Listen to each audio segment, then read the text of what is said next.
এই প্যান্ডেলটা দেখে ভাবছো এটা আবার কিসের প্যান্ডেল? এই প্যান্ডেলটা তৈরি হচ্ছিল আমার ভাইপোর জন্মদিন ছিল পরের দিন, মানে হোলির দিন জন্মদিন ছিল, তাই জন্য প্যান্ডেল তৈরি করা হচ্ছিল। আর হোলির আগের দিন আমার ছেলে বায়না করলো, মা আমাকে রং এনে দাও, তাই তাকে নিয়ে দোকানে গেছিলাম রং কিনতে, রং পিচকারি এইসব কিনতে।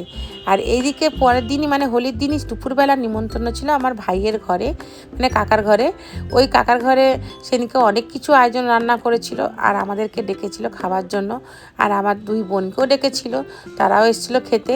এই যে এখানে সেদিনকে রান্না হয়ে গেছিলো চিকেন কষা, তারপর ফ্রাইড রাইস রান্না হয়েছিল, তারপর দই মাছ রান্না হয়েছিল, আর এদিকে বেগুনি, ফ্রেঞ্চ ফ্রাই, চাটনি, অনেক কিছু রান্না হয়েছিল সেদিনকে, এগুলো খাওয়া হবে বলে। আর রাত্রেবেলা তো ভাইপোর জন্মদিনের জন্য বিশাল আয়োজন করেছিল আমার দাদা।